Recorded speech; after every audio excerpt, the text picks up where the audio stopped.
demikian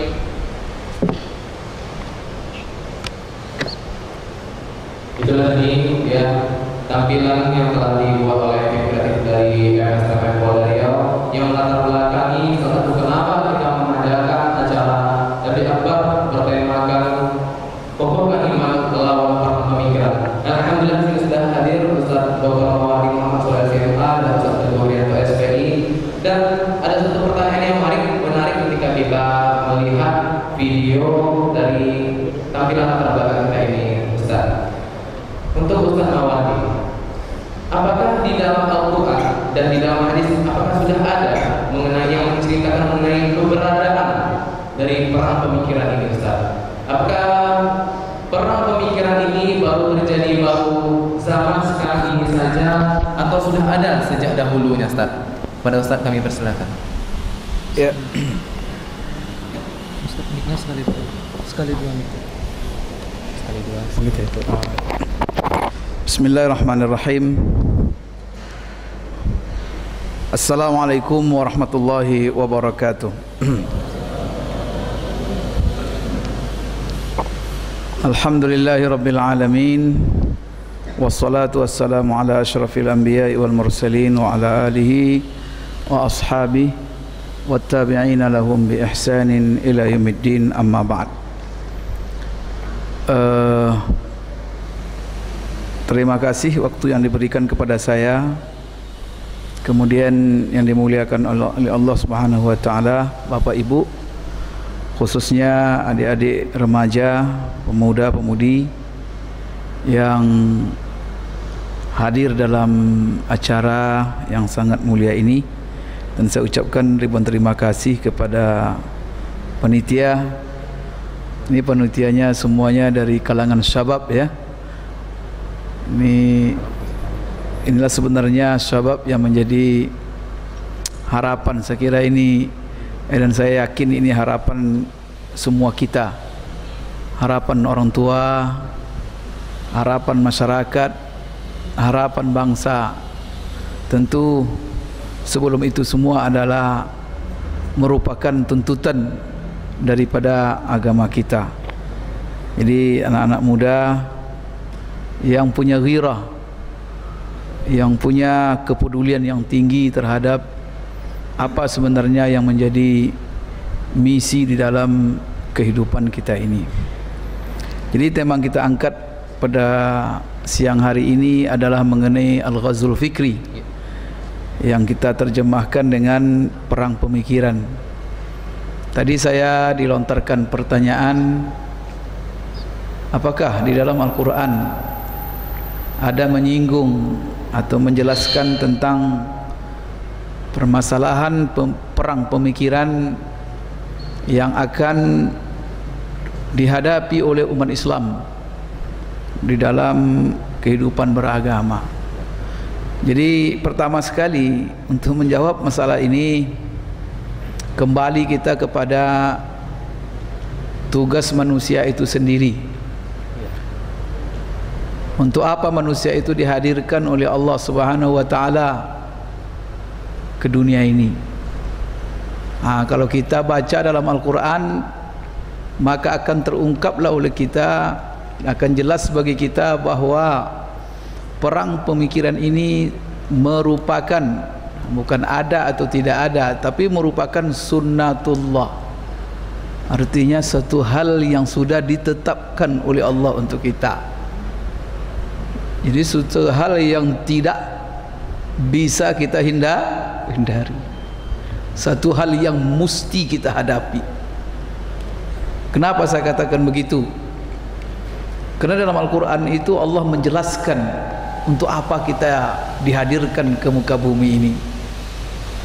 Kita membaca dalam Al-Quran umpamanya, wa idh qala rabbuka lil malaikati inni ja'ilun fil ardi khalifah, bahwa manusia itu dihadirkan oleh Allah untuk menjadi khalifah.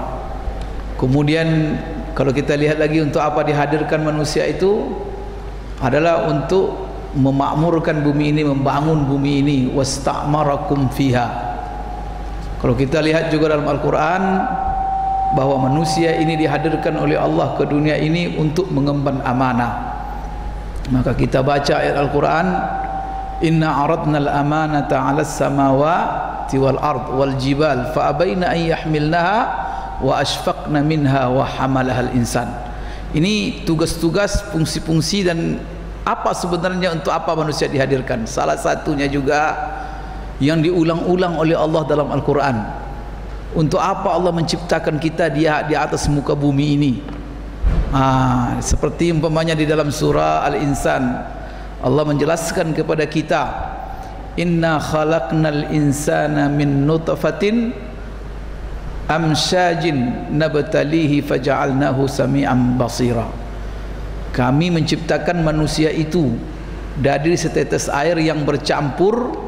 Untuk apa? Nabtalihi, bahwa manusia dihadirkan ke muka bumi ini untuk menghadapi ujian, untuk menghadapi tantangan. Maka kalau ada orang yang tidak mau menghadapi tantangan dalam hidup ini, jangan mau hidup, berarti dia tidak kepengen hidup. Kalau seandainya dia tidak mau menerima ujian dalam hidup ini, berarti dia tidak siap untuk hidup. Berarti orang seperti itu takbirkan aja dia 4 kali walaupun dia sedang berjalan.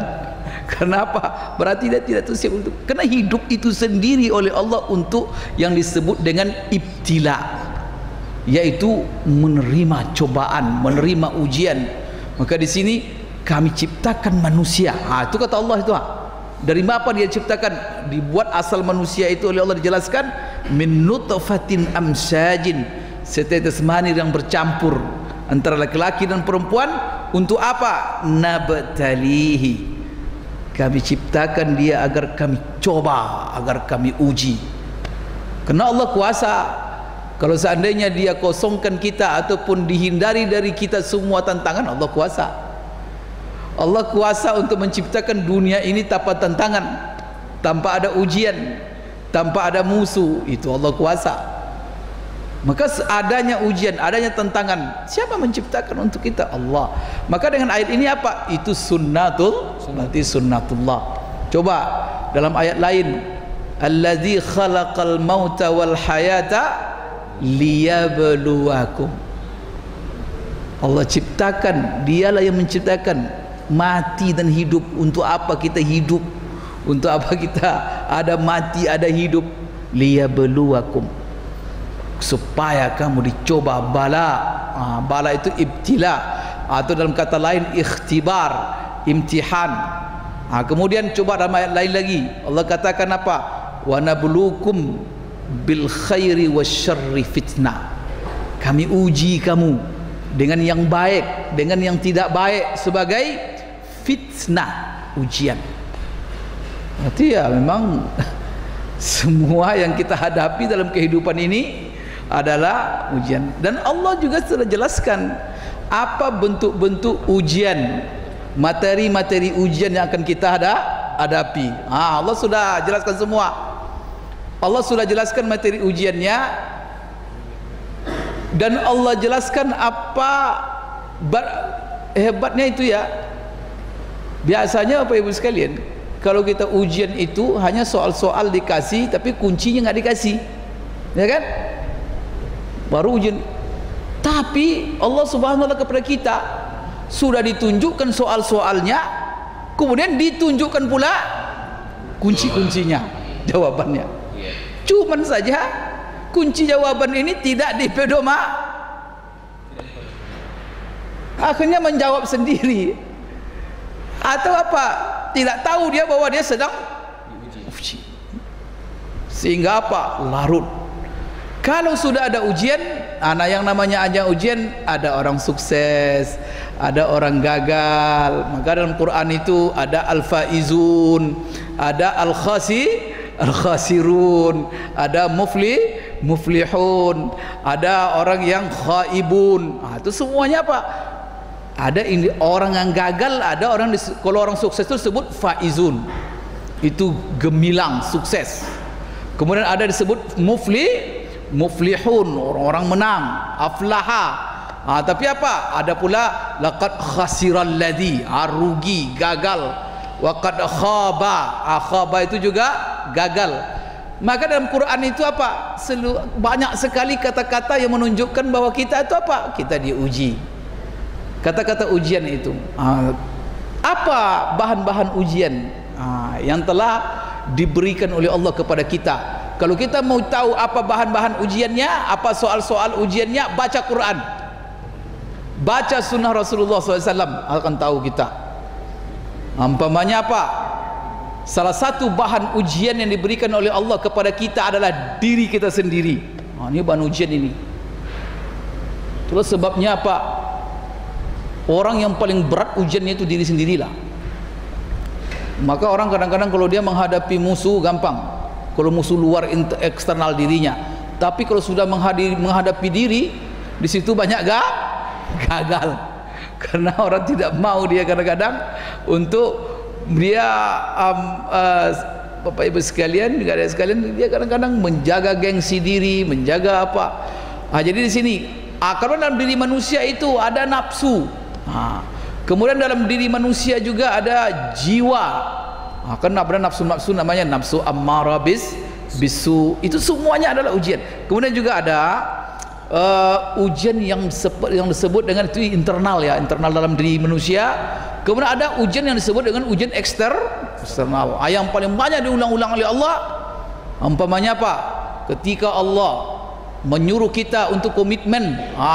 Sasarannya untuk lulus ujian itu apa? Kita harus komitmen dengan nilai-nilai Islam. Maka Allah katakan, ya ayyuhalladzina amanu udkhulu fis-silmi kafah.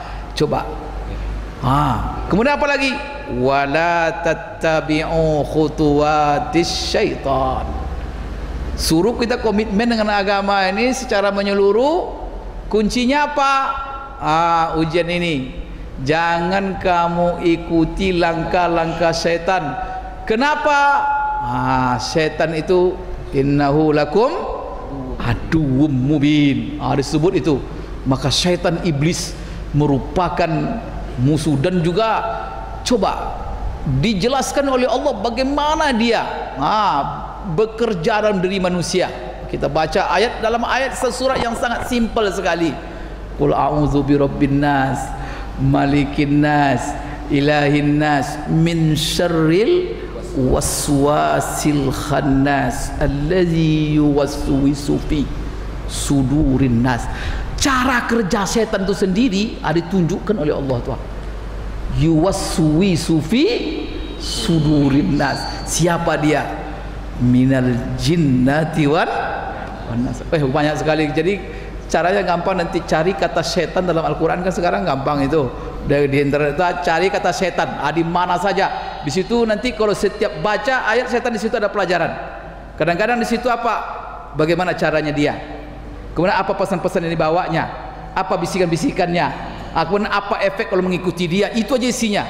Jadi cari kata setan, iblis dalam Quran nanti, acok pelajari setiap ayat itu. Allah ingin menunjukkan apa sama kita? Kemudian apa? Salah satunya apa? Aminal jinnati wan nas. Itu salah satu itu apa? Bersekongkolnya jin dan manusia itu merupakan musuh kita. Kemudian coba dijelaskan juga musuh eksternal kita. Yaitu kelompok-kelompok orang-orang yang sesat, orang-orang yang menyimpang, orang-orang yang membangkang kepada Allah. Orang bangkang kepada Allah itu termasuk musuh manusia, musuh umat Islam. Salah satu yang disebut oleh Allah adalah al-yahud wan nasara. Kita melihat walan tarda, itu yang dibaca tadi, walan tarda ankal yahudu walan nasara hatta tattabi'a millatahum. Kemudian juga coba kalau kita lihat di dalam surah itu surah Al-Baqarah itu ayat 122. Kemudian kalau kita lihat surah Al-Baqarah ayat 217, Allah mengatakan wala yazaluna yuqatilunakum.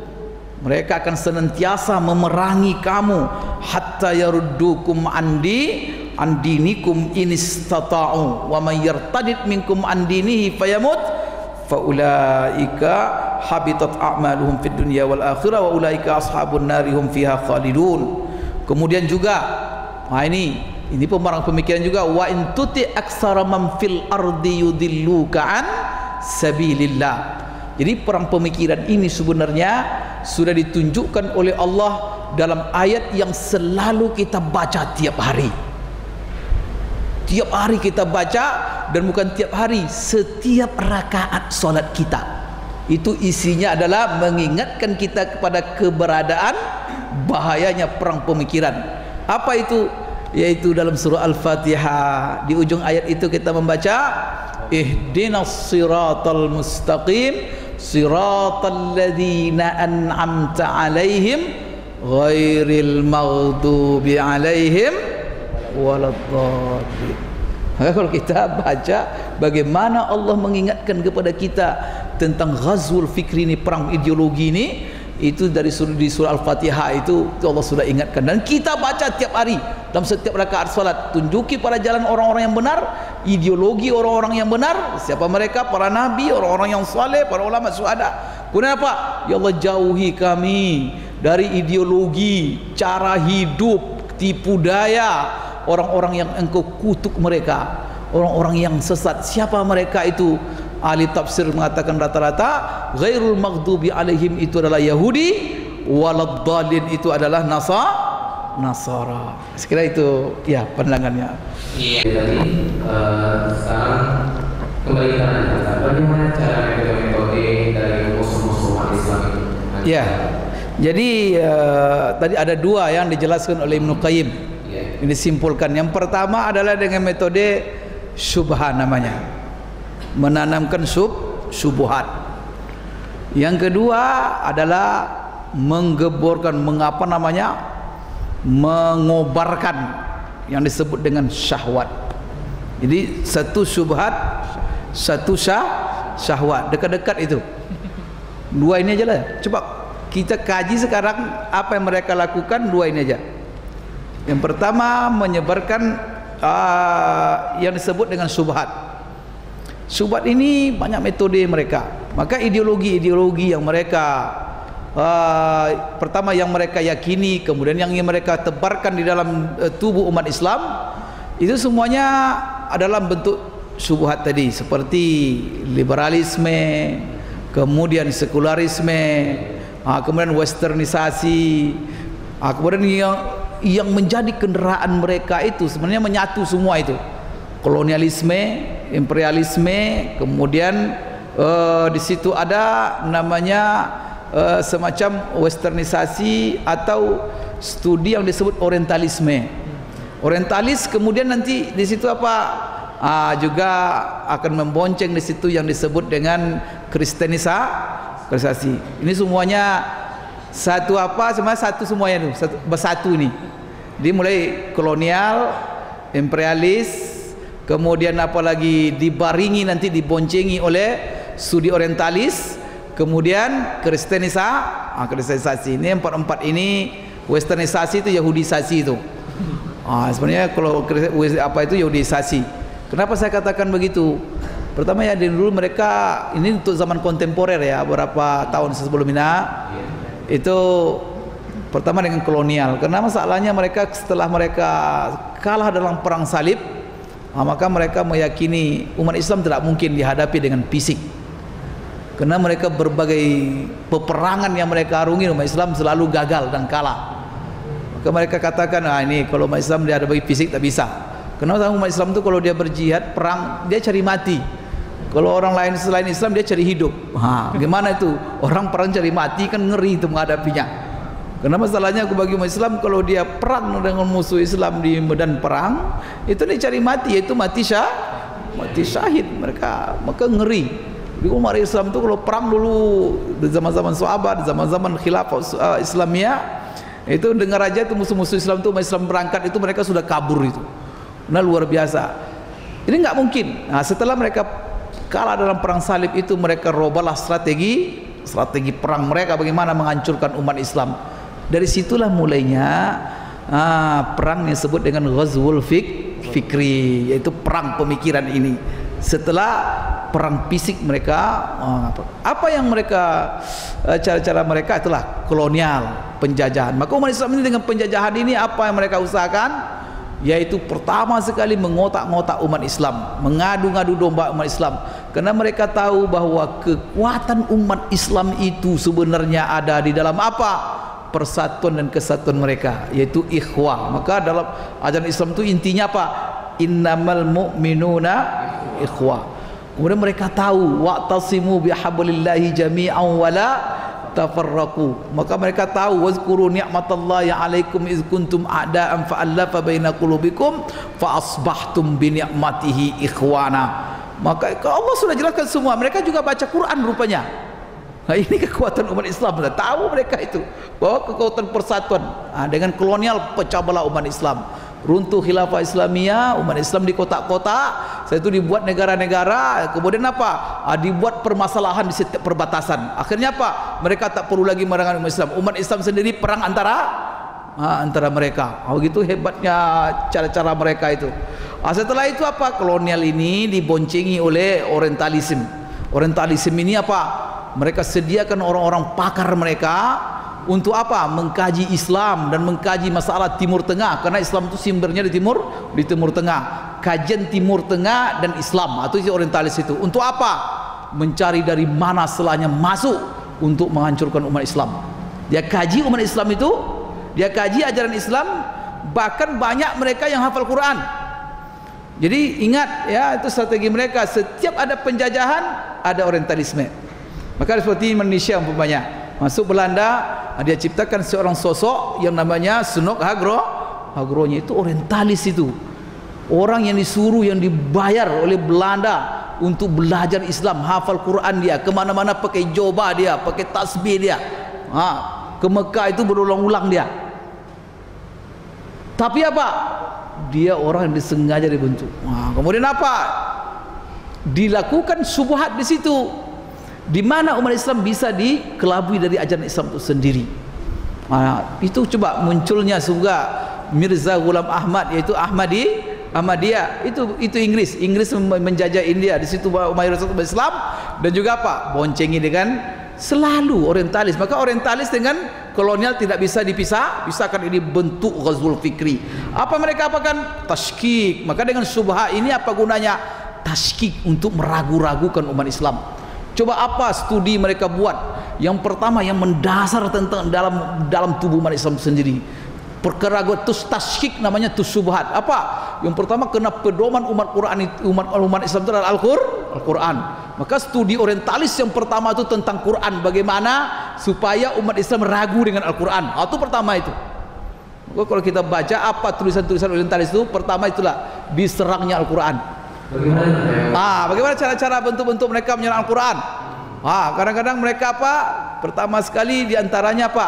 Tek-tek Al-Quran itu tidak valid lah kata mereka. Apa? Mereka coba kadang-kadang mencari manuskrip dari mana-mana, ataupun manuskrip itu coba kami menemukan manuskrip apa berbeda dengan Quran yang kamu apakan. Berarti Quran ini tidak benar, ini Quran yang kami dapatkan manuskrip. Itu pernah heboh. Itu semuanya mereka. Semua apa yang mereka apakan itu, yang mereka lontarkan berupa keraguan terhadap Al-Quran, umpamanya teksnya ya, mengenai teks ini dari manuskrip, dibilangnya mana tulisan-tulisan Al-Quran itu. Padahal setelah dijawab oleh para ulama-ulama kita semua keraguan-keraguan yang mereka apakan itu, tapi kita harus baca, baru terang bagi kita. Karena masalahnya kalau orang tahu sejarah Al-Quran, Al-Quran bukan diturunkan Allah lewat tulisan di atas, tapi dia lewat hafalan. Allah kirimkan Jibril kepada Rasulullah, Jibril membacakan kepada Rasulullah, Rasulullah menghafal, kemudian Rasulullah apa? Bacakan pula kepada sahabat menghafal. Maka tidak ada memang di zaman Rasulullah itu Quran satu ini tidak ada tertulis.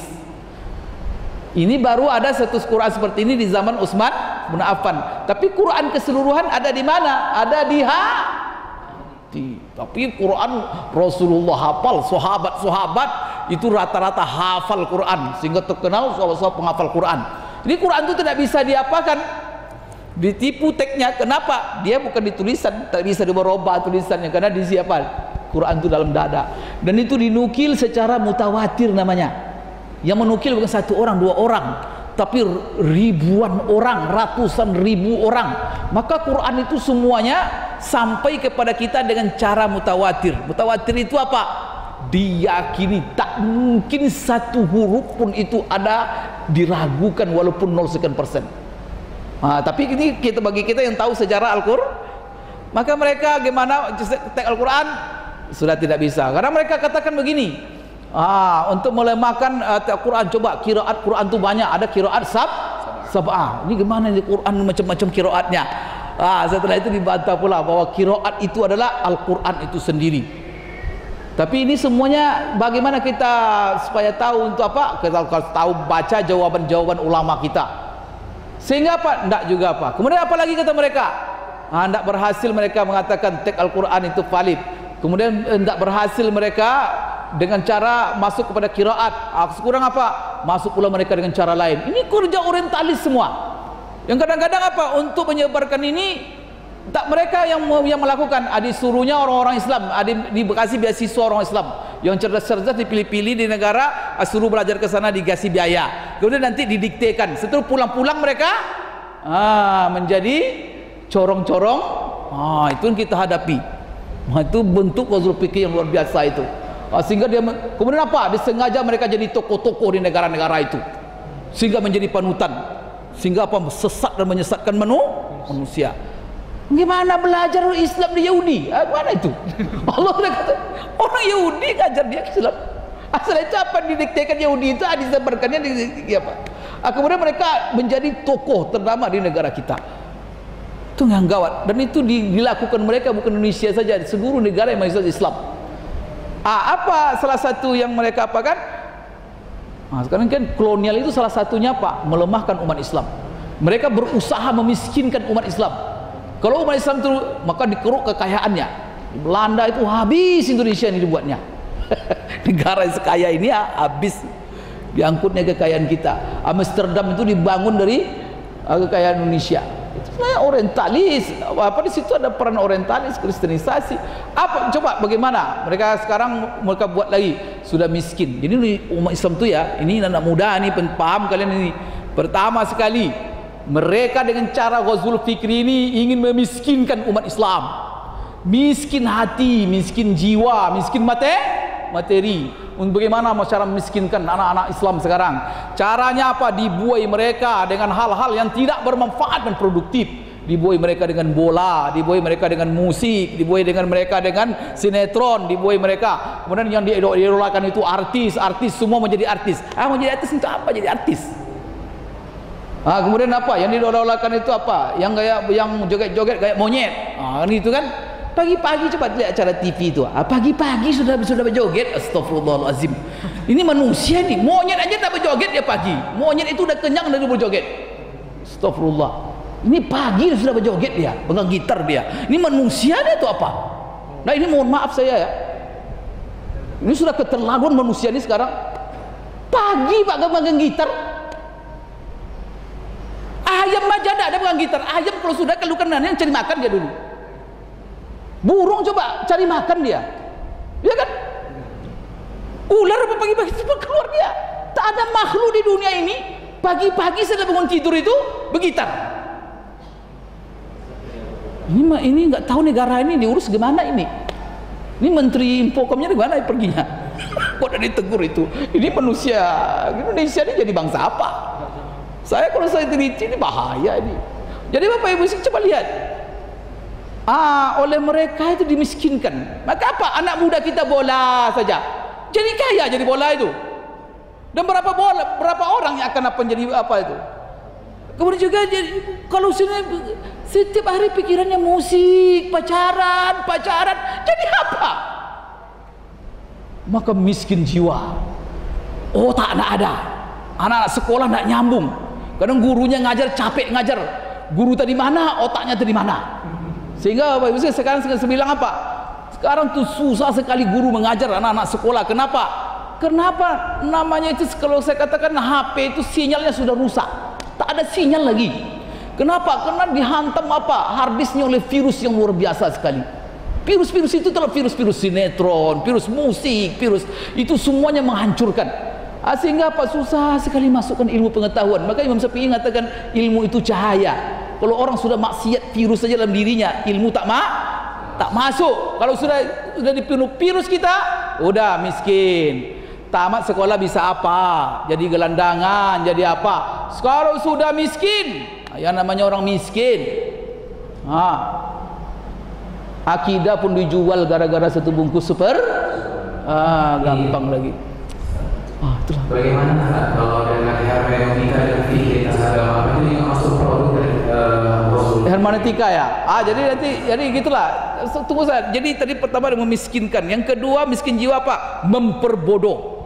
Membodoh, jadi bodoh umat Islam, miskin satu. Kalau orang udah bodoh lagi, miskin lagi. Mau diapakan ini?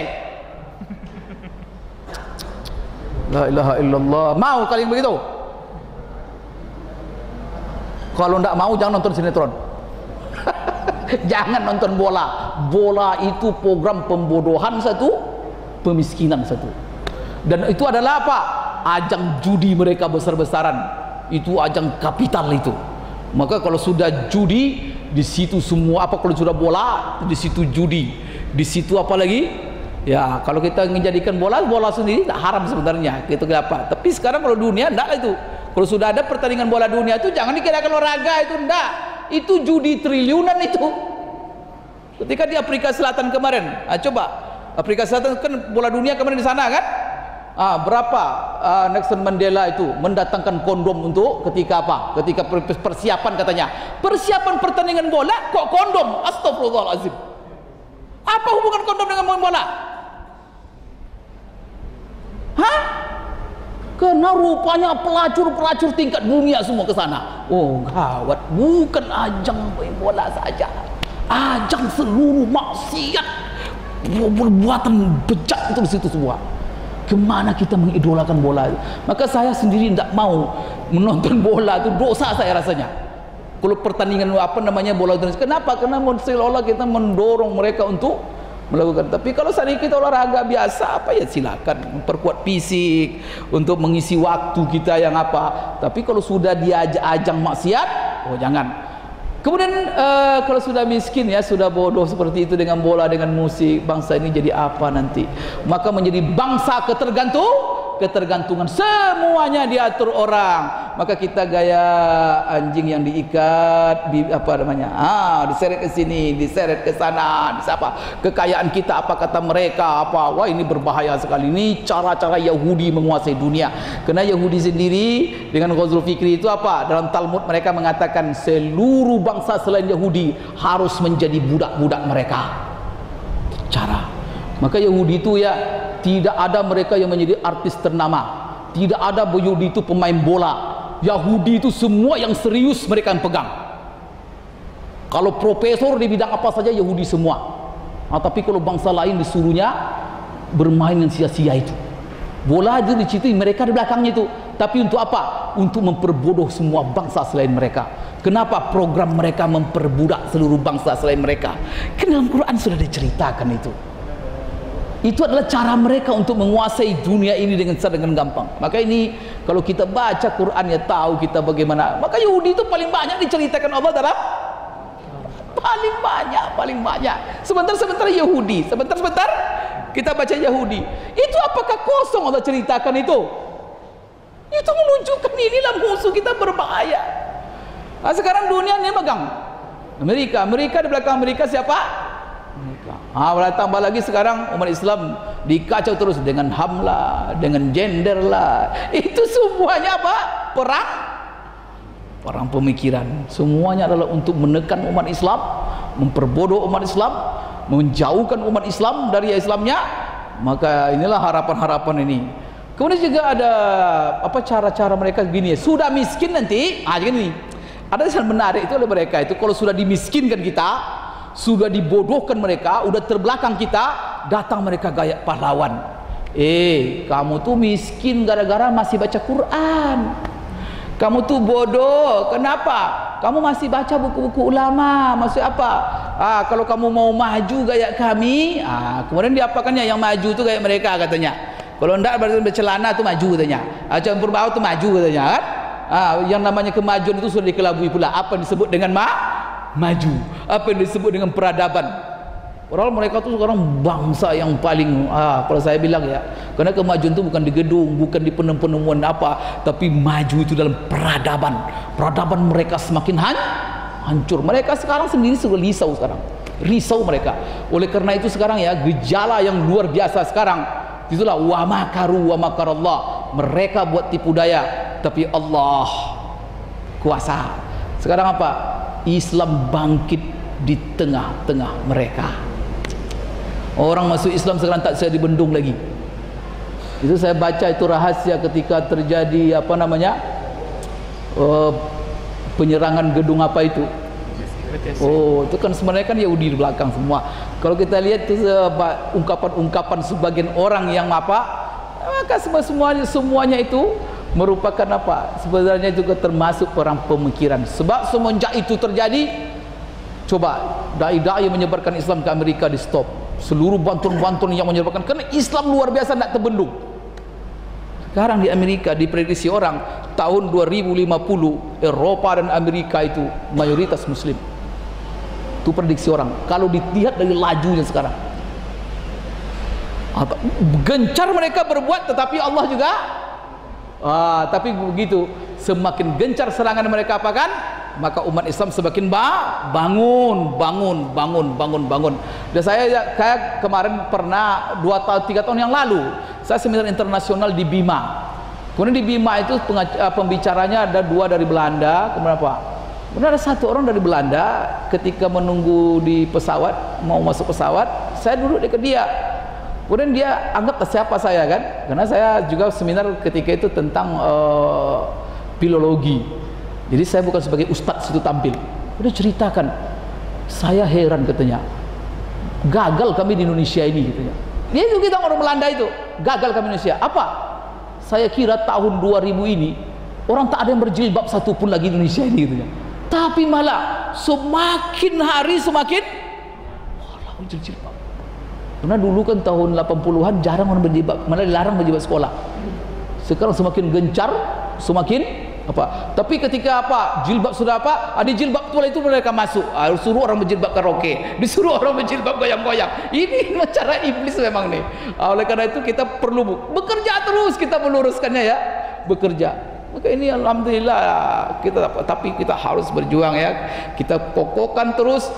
Permasalahan bukan permasalahan apa yang mereka lakukan. Permasalahan adalah kita bagaimana kita membangun kekuatan kita dari dalam. Maka pengajian, majelis-majelis taklim itu, maka Al-Qur'an itu ayat yang pertama itu Iqra. Bukan Fatihah dulu kan?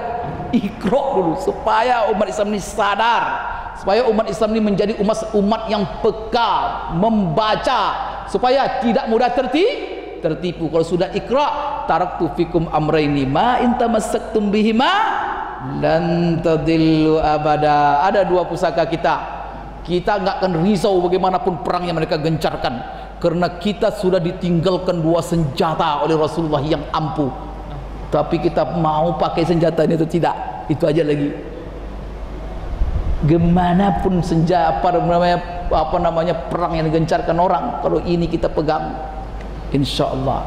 Dan yang ini tak akan pernah hilang, Quran dan Sunnah itu.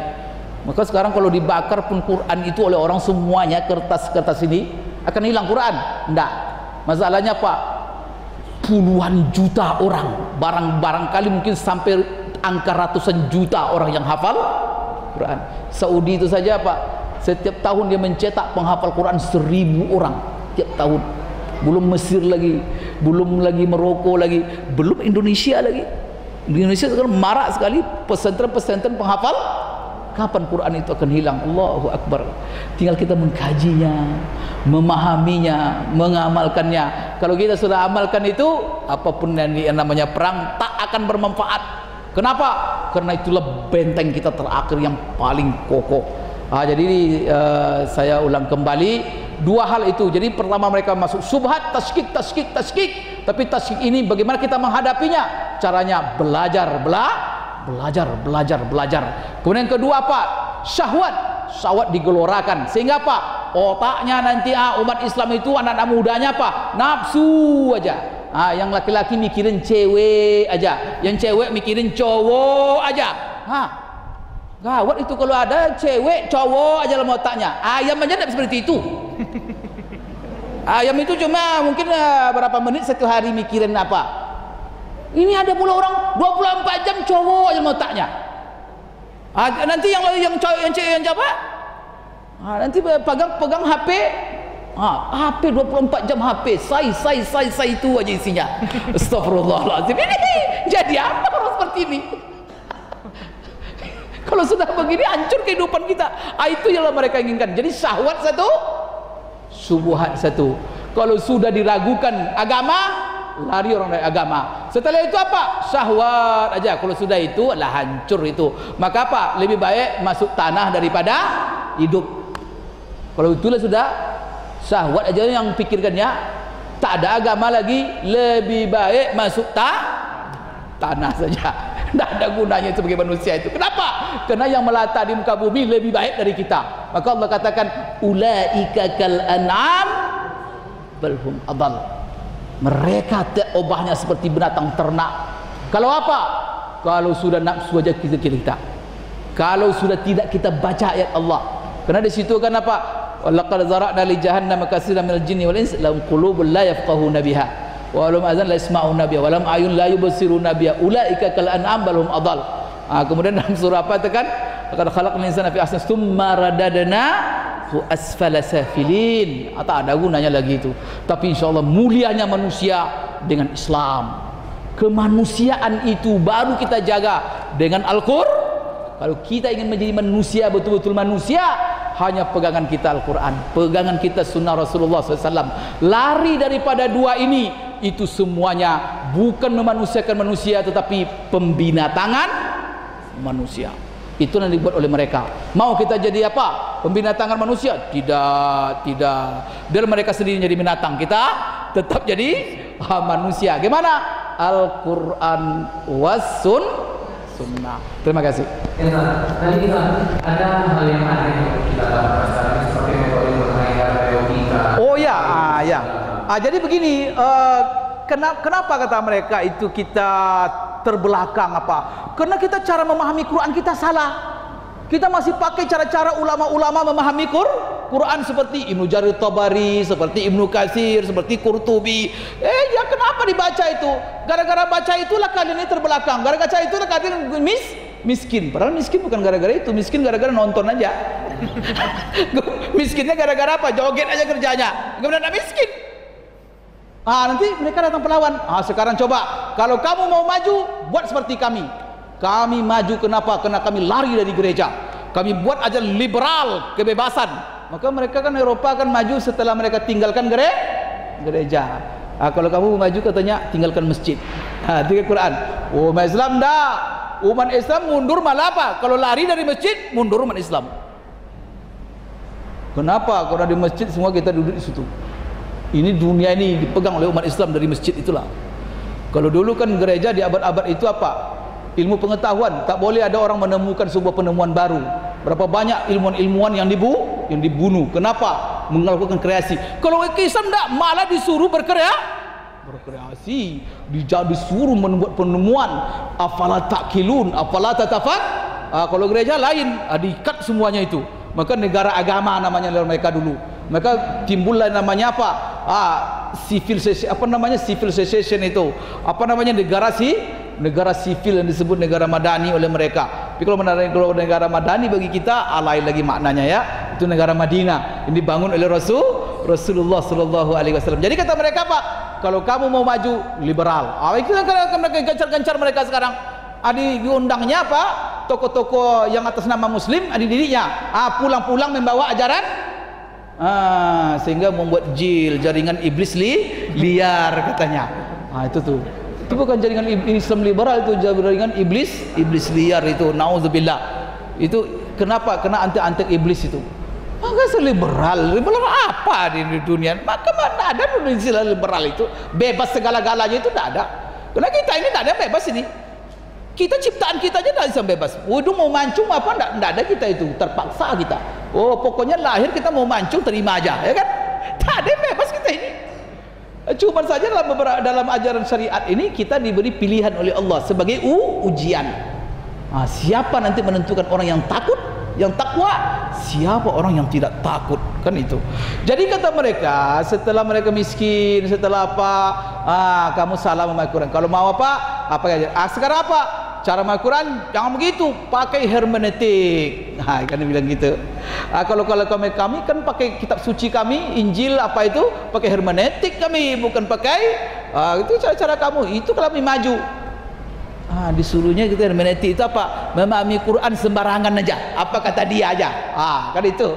Sehingga apa? Kalau pakai hermeneutik itu tak ada Quran itu lagi. Maka apa?